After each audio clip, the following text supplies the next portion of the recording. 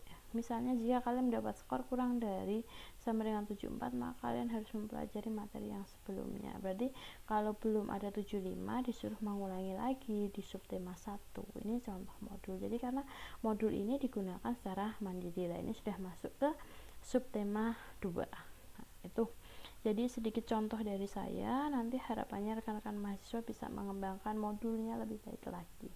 Begitu ya, kurang lebih mungkin itu. Kemudian selanjutnya adalah untuk penugasan, nanti silahkan rekan-rekan mahasiswa bisa menyusun modul cukup satu pembelajaran saja. Kalau tadi saya kembangkan kan satu tema, saya kembangkan dengan jadi satu modul.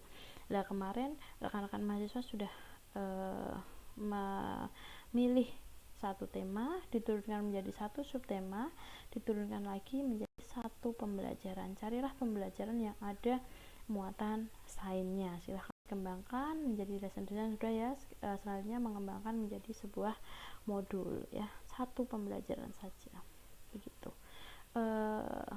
Itu penugasan untuk modul, dan pertemuan untuk modul ini akan berlangsung selama 2 minggu, yaitu pertemuan ke-6 ini dan pertemuan ke-7 minggu depan.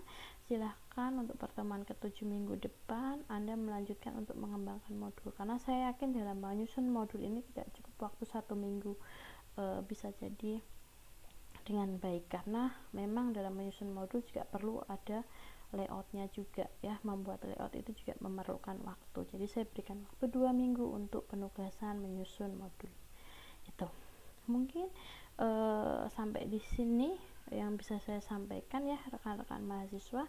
Apabila nanti ada yang mau ditanyakan, mungkin bisa kita lanjut ke chat di grup WA begitu ya. Terima kasih sudah menyaksikan video. Saya akhiri. Assalamualaikum warahmatullahi wabarakatuh.